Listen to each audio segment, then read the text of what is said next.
Hello and welcome back to Still Uncaptured with me, Khomotso Matsunyane. And myself, Undumiswa Kangcobo Iqadi. Indeed. This is all today. None of the usual. None of the...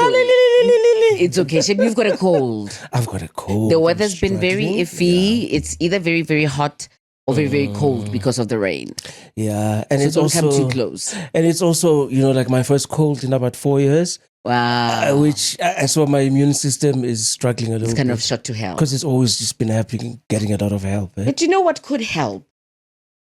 Oh, I think I know exactly what you mean. What could help is a little spliff.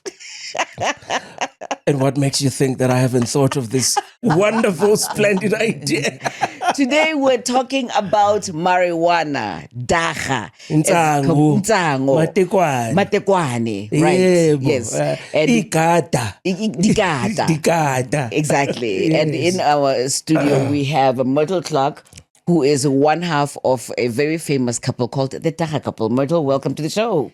Thank you so much for having me here. I'm really excited to talk to you guys. We are starstruck, actually. We actually are. We've been following your career for a very long time because, you could say marijuana is cool now, so to speak, in the sense that it's been decriminalized to a certain extent. But I find that I'm shocked by how little I know. It seems as if information about marijuana is very held closely to the chest, and I don't know what my rights are. I know that marijuana is legal in South Africa, but I don't know if I'm going to Cape Town, am I allowed to take a joint or two? And if so, how many joints am I allowed? Because just before we bring Myrtle in, because part of where we started this, particularly that question, is you had a little incident traveling to a foreign country. Sweden. So Myrtle, I don't know if this has ever happened to you, okay? Mm-hmm. I get to Sweden and it's winter and at security, you have to declare your stuff and whatever, and I was followed by a dog. But I'm not worried about anything because I thought I was really good about checking that I don't have undesired cargo on me. Yeah. And then I get to the hotel room and I open a bag. Ta-da! And there are 3 joints. And I thought to myself, this could have been an international catastrophe incident. So that happened. So I tried to double check, but sometimes it happens. But where are we in South Africa post legalization? Well, just to get back to your starstruck comment, myself and the Fields of Green for All team, and we just consider ourselves to be ordinary criminals. And I think even after 15 years, I'm still the sort of reluctant activist because ultimately, yes, cannabis has been decriminalized to a certain extent, as you very rightly said, but we're stuck in this horrible gray area. And that is why you say things like, you don't know your rights and all of that. No matter how hard we try, the noise is so big out there with so many different messages that everybody gets confused. Okay. So the bottom line is that in 2018, we got the Constitutional Court judgment. Yes. Okay. Which said that the private use and cultivation of cannabis within private spaces is now legal. Okay? So you shouldn't really be walking down the street with a joint. No. In the private use of your private environment. Yes. Okay. And then the private cultivation is very significant because South Africa is the first country in the whole world to allow home grow first. Do you know Germany's not allowing home grow to the extent that we are? Canada doesn't allow home grow. Netherlands doesn't allow what was that first state in the US? Colorado, California, Uruguay. So all what the you places mean is that people are not allowed to cultivate marijuana? Not allowed to cultivate. But in South Africa, you are. And this is where the first big bone of contention comes in.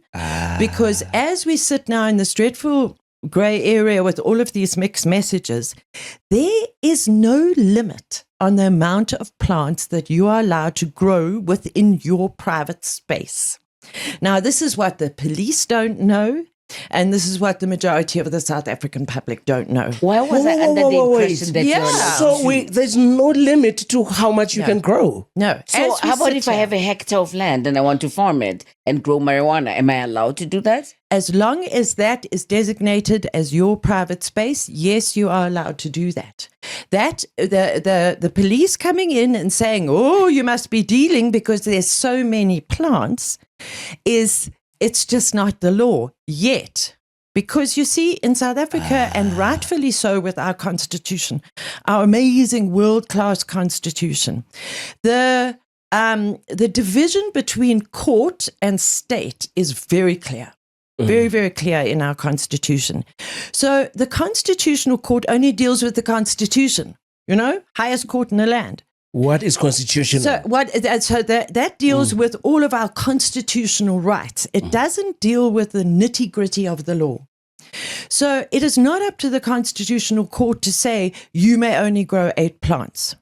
It's up to the government, the Department of Justice, who need to publish regulations that go with that constitutional court judgment. And would that have to go via, I would imagine that of the 3 arms, right? So the constitutional court says this is now constitutional. You have to change the law, yeah. You have to change the law, yeah. which then has to go to the National Assembly, the legislature, to come up with a law.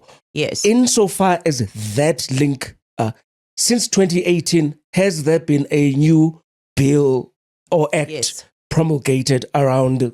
Yes. At about 7:30 on the night before the general election in May last year, suddenly our phones just started going beep, beep, beep. Because the president had signed the Cannabis for Private Purposes Act into law. And it was then published in the Government Gazette.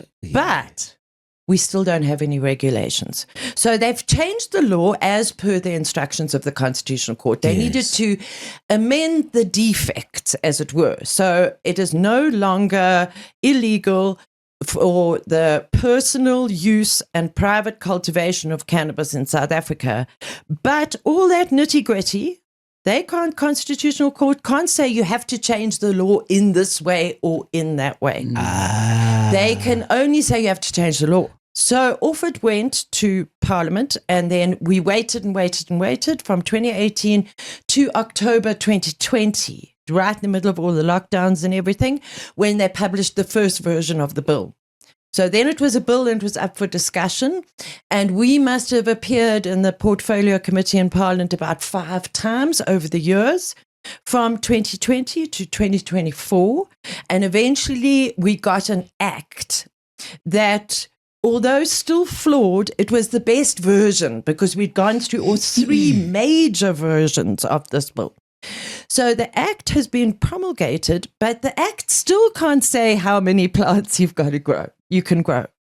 That's up to the regulations. Okay. So now, as we wait, and it's coming up for a year, we still don't have regulations. So what's happened is since the act's been signed last year, the government reshuffle, we get a GNU, and we get all these new ministers, and thank goodness we have Minister Parks Tau in charge of the Department of Trade and Industry. Now, one must remember that right back in the beginning, when we sued the government in 2010, we sued 8 government departments. And the Department of Trade and Industry, and it wasn't and competition in those days, it was just the Department of Trade and Industry, were the only government department amongst the 8 departments to say, we are not going to fight you in court. We are going to abide by the decision of the court. Yeah. So we have always, as activists, always known that the Department of Trade and Industry knows how much money is going to be made out of this plant, you see. So they've always kind of been allies. Not Not, that we go and have tea together, but, So not but overtly. they've been allies. It's always been. So, so we get Minister Parks Tau, who has always been pro-cannabis, and anti-prohibition, which is super important. So the government shuffle, and then they decide, right, because we've got this big mess with the Department of Health and SAHPRA. Because SAHPRA, the South African Health Products Regulatory Association, so their mandate is to regulate prescription medicines, prescription medicines, not weed. So before towards the end of last year, everything seemed to sit with the Department of Health, and everything seemed to be sat with SAHPRA. And then the government announced that the cannabis issue was going to be split between the Department of Trade, Industry and Competition for the commercialization of cannabis and for all the cultivation of cannabis and farmers' issues and land issues and all of that would sit with the Department of Agriculture. So we've got two major departments that are now in charge of cannabis, with SAHPRA, with their little bit, stay in your corner, SAHPRA, little bit of prescription cannabis. Now, 99.9% of South Africans do not have access to prescription cannabis because, number one, there's no registered South African cannabis medicine. And in order for a doctor to prescribe, they need to prescribe a registered medicine. So there's no registered medicine for cannabis that's produced in South Africa. And plus, prescription cannabis itself is hellishly expensive.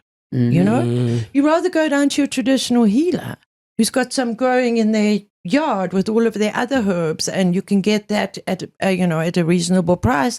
And the traditional healer has had 700 years of consulting their ancestors about this plant, and the traditional healers are the holders of that traditional knowledge systems about cannabis. So SAHPRA is only for the rich people. It's for the rich people who can swan off to a doctor and get imported Canadian medicine. So they have a very good, important role to play, but they have a very small little slice of the pie. Now, Myrtle, some countries have been here before, right? Yeah. So this is not new. Yeah. That South Africa is sort of jumping on the bandwagon. Where have we seen best practice? Where ideally, as a Dagga activist, you would say, I like the way that this country has legislated and is dealing with issues of marijuana because of whatever reason. Well, and unfortunately, it's still illegal, but my best practice example would be Spain. Spain hasn't here. So Spain has cannabis social clubs. And in South Africa, we have stokvels and societies and things like that. So the Cannabis Social Club concept was thought up like over 20 years ago, and it comes from Spain having very strict privacy laws.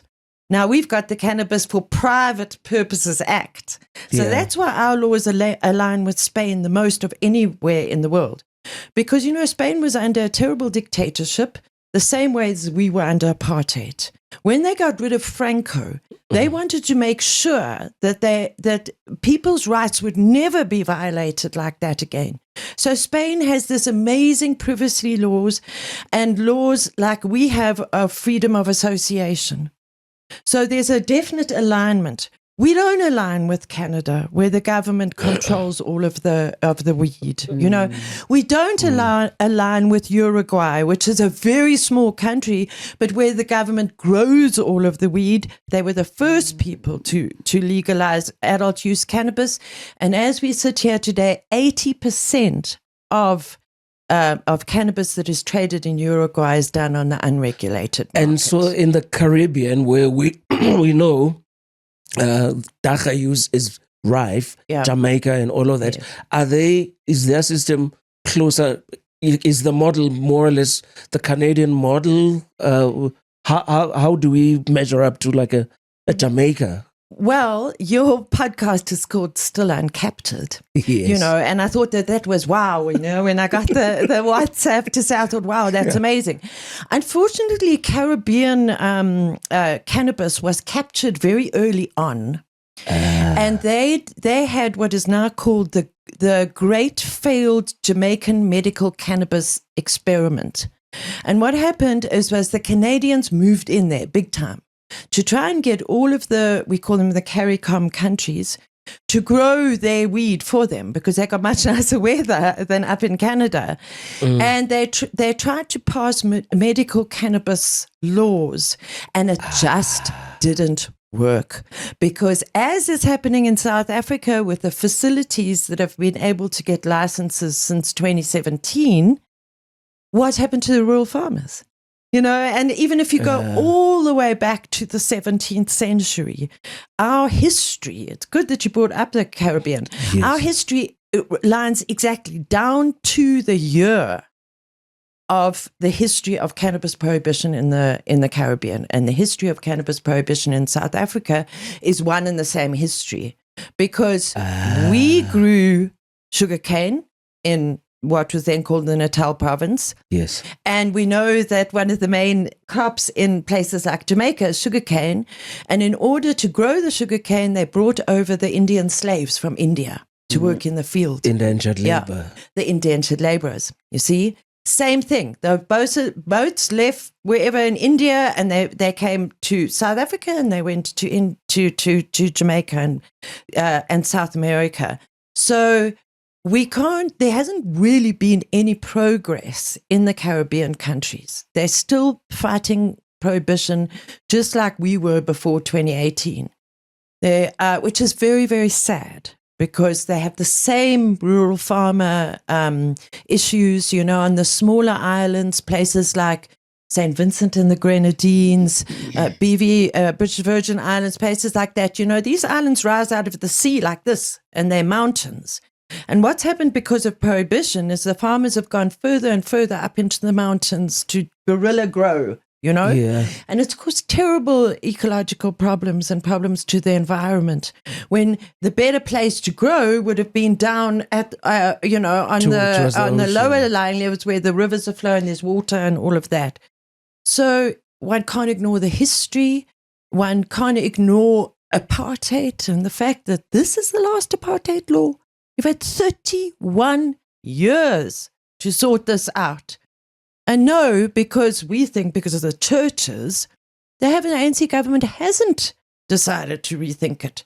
So that's why we're in such a mess. That's why I say that Spain is the one country that's most aligned with South Africa, because of privacy, because of freedom of association, because of our stokvels and our societies and our burial societies and our community spirit. We can all get together and we can have Dagga private clubs, okay, which are easy to regulate. You register a club with whatever body you've got to register that club with, and then you're allowed in private to grow weed for your members, for those people who live on the 10th floor of Ponty. Can't grow their own. For my 80-year-old mother. Exactly. When the, body aches and Needing all of that. Hold that thought. We are in conversation with Myrtle Clarke, talking the business of marijuana. Don't go away. Okay, we're in conversation with Myrtle Clarke, one half of the Dagga Couple, about the business of marijuana in South Africa. You mentioned Spain as something that we should do best practice, but you also mentioned that there are other forces that seem to be at play for whom it doesn't seem like they want the legalization to sort of like carry through. I'll tell you one of those groups. I was speaking to my psychiatrist about marijuana, and she's very anti. Yeah. And she said, we will never let that happen, meaning about the proper legalization of marijuana. And I thought, why you? Do you understand? Like, so, and I wondered, vested interest? What is she so vested in that, and what could she do? And what is she saying that the psychiatrist will never allow that to happen, to a legal process around the government? And also, please, for me, grade my paper right now, right? Like in terms of some of my crazy conspiracy theories, is that the moment I think people actually understand the true medicinal value of this particular herb, even at a recreational level, in terms of your hypertension, in terms of everything else that comes. And let's be clear. People who are on some extreme spectrum, psychologically, this may not be the plant for them, right? But on the main, like just physically, is that if you are in the medical fraternity and these are some of the crazy conspiracy theories that, come into being, right?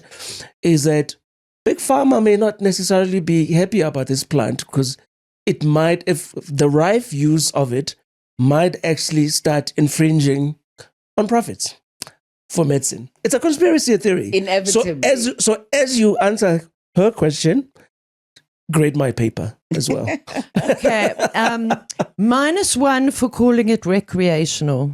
Okay. Yeah. We don't ever use that word. We call it adult use because Yes. that's what it is. Adult use, yeah. Because we've never advocated for, other than people under the age of 18 who have a serious medical condition, we've never advocated for the use of cannabis under the age of 18. So we always call it adult use, -1 already. I'm so glad you say that, and that's for everybody watching as well. I did it. Marijuana, alcohol, this is for adults that we're talking about. Yes. Just to be clear. Exactly. Right. Okay. And then -1 for your psychiatrist too, because I believe that she thinks that cannabis is going to make you mad. You see. Yeah. Now, since cannabis was made illegal worldwide, and that's actually 100 years this year. Isn't that amazing? So we are commemorating, not celebrating, 100 years of cannabis prohibition worldwide. And just to divert to a little bit of history, South Africa was instrumental in making that happen. That's also one of the reasons why we've got to really work hard from here to show an example that we can make up for our sins of the past. But one of the truest things about cannabis is that it won't make you mad. But if you're mad, it'll bring it out. You see. So since the 1950s, when prohibition really, really kicked in, when the Americans got on the bandwagon, and that was largely due to fossil fuel companies, paper companies, and Big Pharma, as you were saying. Okay, so Big Pharma was definitely instrumental in making cannabis highly prohibited and putting millions and millions of people locked up in cages. Okay, but since then, and since cannabis was taken out of the international pharmacopoeia of medicinal plants, and other medicinal plants were also taken out of there, like the coca leaf and like the opium poppy. They were all taken out of this international pharmacopoeia because in the 1950s was the start of what was called the war on drugs. When it was taken out of the International Handbook of Medicinal Plants, it was also taken out of the universities who trained doctors. So I could probably count on my two hands the amount of doctors in South Africa who are trained in the endocannabinoid system, which is an endogenous system that we have in our bodies. Breast milk has endocannabinoids in it. We have a system that is there to receive cannabis, like we have opium receptors. We have cannabis receptors. Opium receptors receive the morphine when you're in terrible pain. Morphine is made from opium, which is made from the poppy. And so your body has this endogenous system for opioids. It receives it, and that's why opium dulls your pain. We have a cannabinoid system called the endocannabinoid system. And since the 1950s, no doctors have learned about that. No doctors have learned about the cannabis plant, all the hundreds of different cultivars of it, the contents of the plant, the THC, the CBD, the CBG, the CBN. They've never learned about terpenes, which are very, very important for healing. So we have, it's all very well. I mean, we're used to it in South Africa. Oh, the government know nothing. But the sad thing is that like your psychiatrist, who's a highly educated individual, I mean, a psychiatrist is not just a doctor, they're a specialist doctor, okay? Like our very own Minister of Health. Yes, Dr. Aaron Motsoaledi. He is a pediatrician. So he's not just any doctor. He's a highly specialized doctor. dealing with children. So that's why he's always bleating about, what about the children, you know? He doesn't know about the endocannabinoid system either. He doesn't know about THC and CBD and TBN and terpenes and plants and, you know, all of the things that one needs to know in order to prescribe this medicine. So to get all the way back to your question, yes, we do think that Big Pharma have most probably got a role in this, but that's not the whole conspiracy. Yeah. It's not. It's also various government individuals who are obviously dragging the feet because they want to get some fingers in some pies. Okay, there's that. There's paper industry. There's the fiber industry. There's all of that who they don't want cannabis for industrial purposes to take over from their industries, and large-scale ignorance, which is by far the biggest thing. Probably the biggest problem. And religious bigotry. Yeah. Oh, Yeah. terrible stigma. And I mean, this Stigma. is really, I don't want it to come across as if we're saying that some people may not experience negative results from smoking. No, it's not Absolutely harmless. not. It's not harmless. I've got a very close member of my family for whom he really should never have gone there. Right. He really shouldn't have, Yeah. and it's tragic. Yeah. So we're not, you know, That's not what we're saying. That's what we're saying. Yeah. The question that I have for you, Myrtle, is in terms of the business. So I see, like, right where we're shooting now, right next door, there's a Yes. cannabis shop. Yes. I was delighted to find around my neighborhood where I live with my mom. There's a cannabis shop. I'm like, oh, how Oh, progressive. you've been raving about your shop in Spreadview. Just cough it out already. What is it called? What is it? I can't remember what it's called. Can of this, I can just know that, where can it's this, up. can It's like that. Mary Jane is Yeah. basically what it says up there. Yeah. But I'm curious as to, are there rules as in selling liquor to say that you need a license from this particular body in order to open a shop? Or can I just open a shop? Can I just start selling marijuana from my mother's house?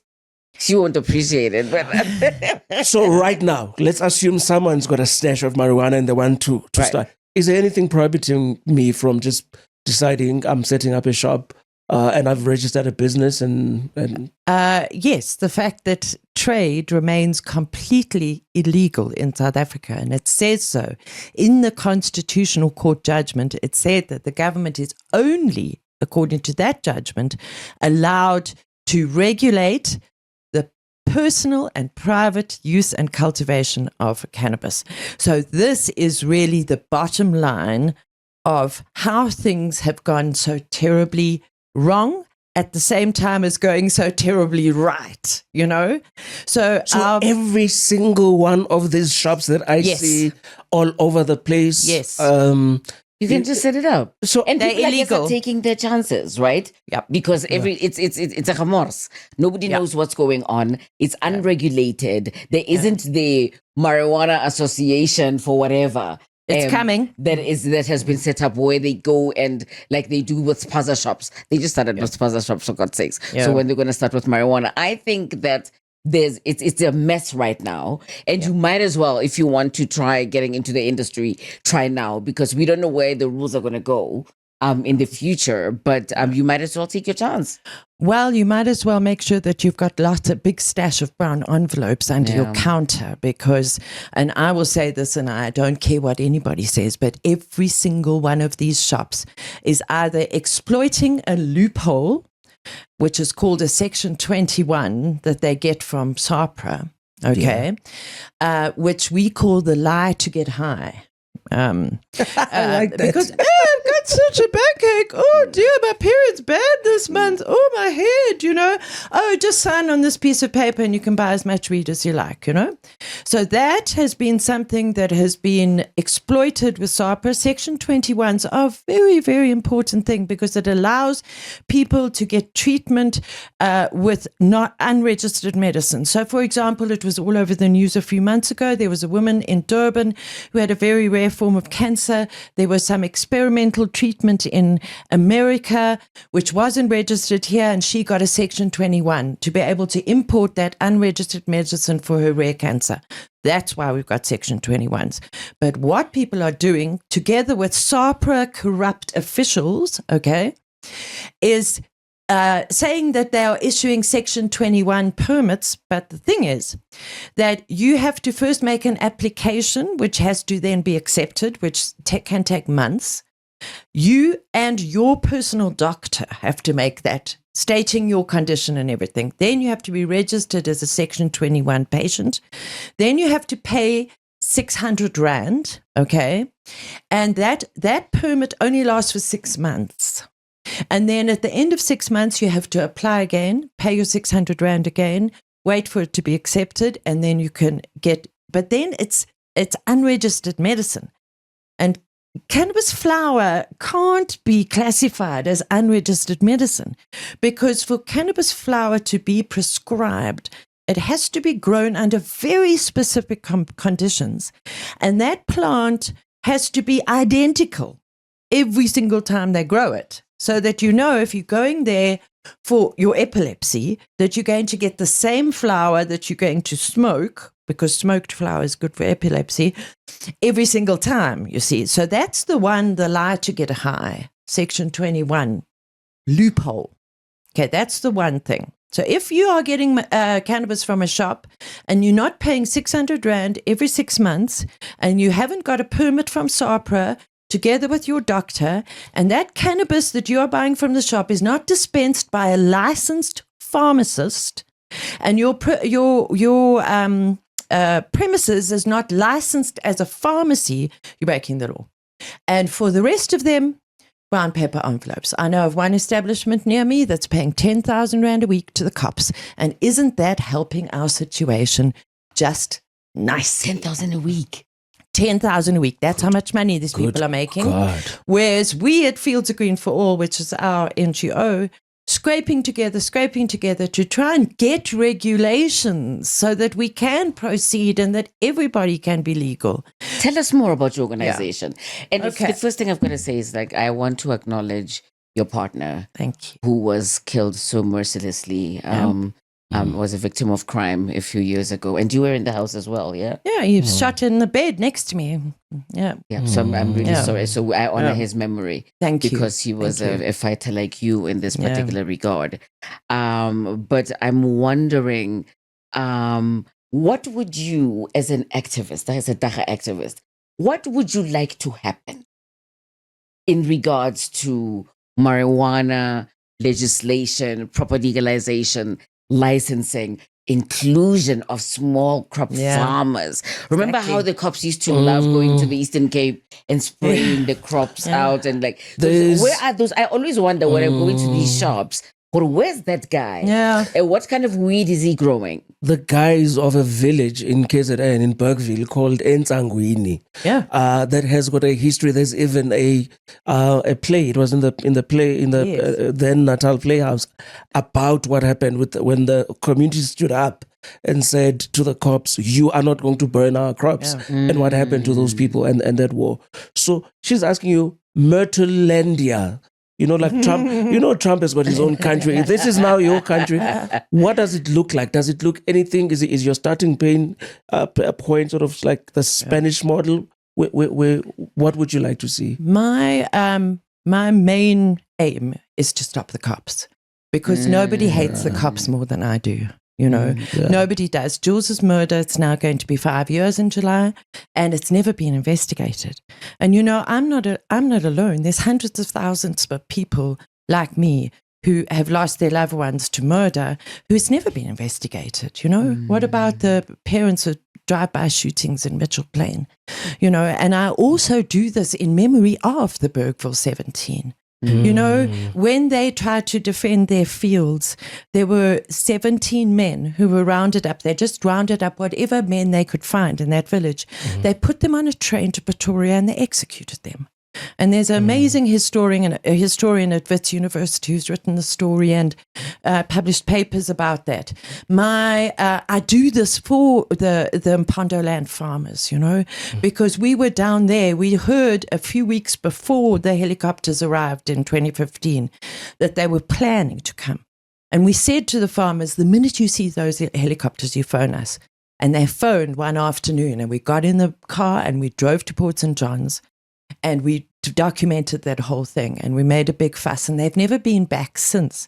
But you know, in Pondoland, they sprayed glyphosate, which is a cancer-causing drug. They also spray it all over Mexico for the coca plants. They've sprayed all over lots of developing countries.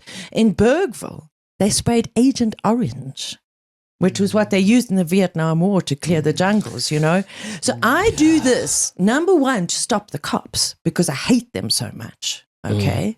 My gate motor was stolen and I had to go to the Diepsloot police station. And I was just re-traumatized all over again by the way that I was treated, the way that the whole situation is with the police. It's just, so my mission primarily is to take cannabis and the South African Police Service and separate them completely.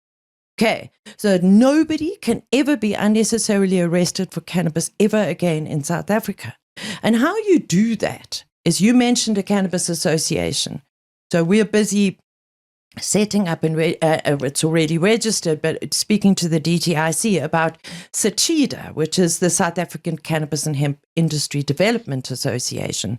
So an association so that there's some sort of unity amongst all of the various players.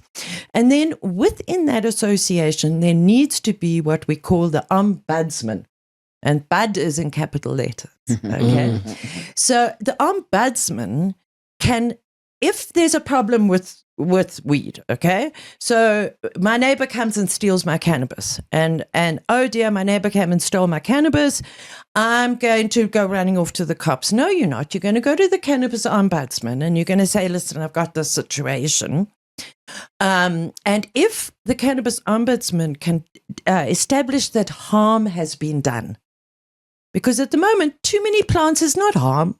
Who's it harming? You know? So the minute harm has been done, then it becomes a criminal matter and gets handed over to the police. So the industry association is very important first, if you're talking about my Myrtletopia. The second thing is the establishment of the Office of the Cannabis Ombudsman, okay, for dispute resolution and all of that. And now our organization is called Fields of Green for All. And just like Bud in Ombudsman, we always write all with capital letters. And we believe with the current economic climate, the plight of our rural farmers, small growers, and people who just hustle a little bit, want to make a bit of extra cash. That is what we mean by Fields of Green for All. Not Fields of Green for All, 16 franchises, shops all over Joburg in the malls. That's not for all. They've locked down that supply chain. They're not buying the weed from the rural farmers. The rural farmers can't sell their crop. What we need is Dagga private clubs, and we'll come back to this because that is a system that can be understood across the board. Nobody's got a problem with understanding the Spaza Shop Association. So we have Dagga Private Clubs Association, and we run those the same way as we run our burial society. We have members contribute. You get 100 members in your club, so you grow 100 members worth of weed. You can make your own edibles. You can make it into a closed loop system so that you look after your farmers, you look after your members, just like a stokvel. I'm in love with this woman's brain. No, I really am. Because you're speaking to me, and you'll see as we wrap up this conversation. But just hold that thought. We'll be coming back because I also think we want to come back. I love the fact that you touched on edibles because we did have a question around edibles. But when we come back. Welcome back to Still Uncaptured. Myrtle, I'm curious. You're talking about the small scale farmers and the small growers are really getting shafted. Yeah. So I'm curious as to who's supplying the vast majority of marijuana in South Africa? Where is it getting grown? Who's selling it? Who's in charge of that value chain? I can tell you that the licensed facilities are the ones that are supplying all of these shops because they've got a license from SAPRA, but a lot of the time the cannabis that they grow is not up to standard with EU GMP, 50,000 files full of paperwork. And now you're going to export the weed that's being grown in South Africa for sick white people in Europe and Australia and Israel, because those are the main export countries. So out of the just under 100 licensed facilities, we think that there's only under 10 of them who are legally exporting it. And that's what they were set up for. The rest are not going up to standard, or they couldn't be bothered to export it, because we have 20 million cannabis users in South Africa and the market's right on your doorstep. So the licensed facilities are funneling their medical cannabis into all of these shops. We know for a fact. We have in the last few years only come across one a set of franchises, shops that are all over the place, who's actually buying from rural farmers.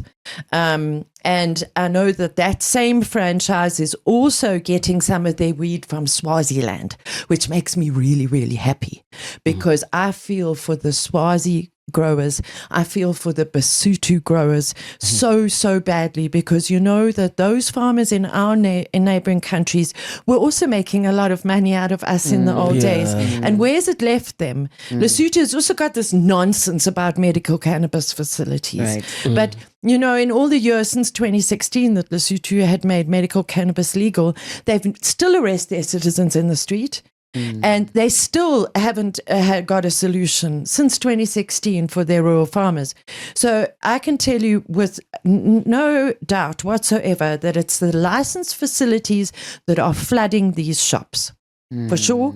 And then the shops are in turn either lie to get a high, Section 21, or they're paying the cops. That's the only way, because why are the cops turning a blind eye? You know, I love how you framed this conversation along the lines that I've been thinking about it. Just like bottom line, it's actually human rights. But you've touched also about the fact that, and what I've also loved is the fact that when we talk about decriminalization, actually what it means, it's not a cop issue. It's no longer a police issue. Here's my question to you. Right now, we're recording this. I've got a son who's 20, right, outside the studio, who's just watching us as we're talking about it. You talked about the fact that, just because so that we're clear, that it's for adult use, right, rather than the other word. I'm not even going to repeat it, the other word that I used. When we talk about responsible use of Dagga, of marijuana, of cannabis, and we say adult use, because you are talking now about the villages, Bergville and Swaziland, where I grew up. I was told that this is a herb for people who are, you know, when people get to their 50s and their 60s and so on. That's what adult meant when I was growing up. For you, what does adult mean? Adult use of marijuana. What age are we talking about? Well, in America, it's 21, the same as it is for alcohol. But in South Africa, our law says 18. You know, our law says 18. So let's just stay by the letter of the law and say 18. 18. But you know, our organization, Fields of Green, our byline is human rights, first of all, harm reduction, and drug policy reform. Okay, so we ultimately, it's about human rights, and we've been using cannabis for 700 years, blah, blah, blah, blah, blah. Harm reduction. You know, we had this terrible debacle with the health minister just suddenly banning all edibles and hemp seed and hemp flower. What was that and all about? of this, a lot of nonsense. You know, we were at the United Nations at the time, because every year we go to something called the Commission on Narcotic Drugs, and we bash about cannabis in Africa and rural farmers and human rights and everything. All of a sudden we get this message, oh no, Mr. Motsoaledi has just banned all cannabis in all food. Anyway, it was ultimately reversed, but it left us with this huge big problem of edibles. It doesn't mean to say that because the ban was reversed, high THC edibles are now legal. No, they are not. They still remain illegal to trade with everything else. But the problem is, and this is where the minister had a point, because if you are going to have a foodstuff that has cannabis in it, first of all, it must have the International Intoxicating Cannabis Symbol. And if you go to our website, you'll find it. And I think next week I'll put out another blog. It's a little yellow triangle with a green cannabis leaf in front of it. And every single product that contains THC and Dr. Kenka should have that symbol on it. It's international. It should never be in the hands of anybody under 18, just like booze. But don't expect me to lock my cannabis away. I don't have to lock my whiskey away. You've got to educate the kids on that. And it must have the ingredients, because the cannabis in an edible will never kill you. But the nuts in the edible might kill you. And if you haven't got the ingredients and somebody's got a nut allergy, but it was a cannabis edible, they'll say that the cannabis killed you, but meantime it wasn't, it was the nuts. So international intoxicating cannabis symbol and all the ingredients and the dosage. So if we could eat now a 10 milligram edible, okay, and I wouldn't feel a thing because I smoke weed all day, every day. So I have a tolerance very high, and I can only really feel it when I take an edible above 25 milligrams. But there are edibles out there with 100 milligrams in it. And people who are making edibles that strong are the reason why it was banned in the first place. And that should be under lock and key, because if a child takes 100 milligram edible, they won't die, but they're going to have a very, very unpleasant experience. And we don't want to put any of our babies through that. So there's standards, but until we get regulations, none of this is enforceable by law, Everything is quite experimental. No. But there's certain standards for harm reduction that now, even before we've got our regulations, all the good establishments and the private clubs, okay, are already introducing them. They're already training their staff. There was one club in Cape Town that was bust by the police. They didn't have any access control, okay? The police just walked in, and then they had some poor, gormless 19-year-old who was working behind the counter who didn't know anything about anything. And so they were bust and lost their shop. The poor 18-year-old had to spend the weekend in jail, and it was very traumatic for him because they'd never trained him. So that's another harm reduction principle, is actually training your staff in these shops. We've gone anonymously into these shops because I'm old now, and not everybody knows who the Dagga Couple is. We've gone anonymously into and asked the people, oh, what's in your cookie? Oh, well, I don't know. I think it's quite strong. That's not good enough. I used to run a market, right, where we used to have a lot of traders selling edibles or weed-infused things. And I once put one of them in a corner and I said, how much THC is in here really? And she said, I have no idea. It was because you do require, I think, liquid chromatography, whatever. You gotta get it out of the leaf by first of all boiling it in oil. You understand? It can only be extracted via oil. It's quite a complicated process. And when you look at it, you're like, everybody thinks it's around COVID time. Everybody thinks there's money to be made from edibles. But how do you know the percentage? Because everybody this much THC. But I'm like, but how do you know that my product is 25% THC, or the difference between THC and CBD? That some people don't know that it's just is it CBD or THC? They give you a blank look. So there's so much more to know. There is, you know what, in South Africa, there are many reputable laboratories that do testing. The testing is not cheap, but if you standardize your product and you send it for testing, it is an investment in the future of the integrity of your business, and you wouldn't just, like with the spaza shops and the terrible tragedies that we've seen with unregulated food stuff. If you want your business to survive and have a good reputation and your brand to be successful, you're going to spend that money to have your products tested, and to know that what you're selling is not going to harm anybody. You have to do that. It's your responsibility. It should be standard. But everybody's experimenting right now. Myrtle, I wish we could spend another hour I can talk talking to forever. you. Please give us information, Myrtle, Yes. about where to find your organization. Okay. So I wear many hats. First of all, I'm the managing director of Fields of Green for All. I'm the remaining half of the Dagga Couple. I'm also the Secretary General of SACHIDA, the South African Cannabis and Hemp Industry Development Association. I'm also an ambassador for the Cannabis Embassy, which is an international association of grassroots cannabis organizations. Grassroots. And I'm also one of the directors of the Cannabis Centenary Project. And as Fields of Green for All, we like to poke the beast on all different levels. So from rural farmers, from holding events in backyards all the way to the United Nations. We have what's called ECOSOC status at the United Nations, which means that we can consult. We're considered an NGO that knows what they're doing. Okay. So we can consult, we can ask questions, we can hold events at the United Nations. And as of today, on my way to the studio, we've applied to be observers and consultants at UNESCO because it's going to take a few years, but we want cannabis to be declared an intangible cultural heritage at UNESCO. So we're working with people in Chile who are very similar to us, very similar type of country and economy. So all the way from grassroots, all the way up to the UN and UNESCO and WHO and all those people, we try to poke the beast at all levels. Just keep the cops away from me. Just finishing off very quickly. Do we know where the first traces of marijuana can be found? Who was the first person? The genius. The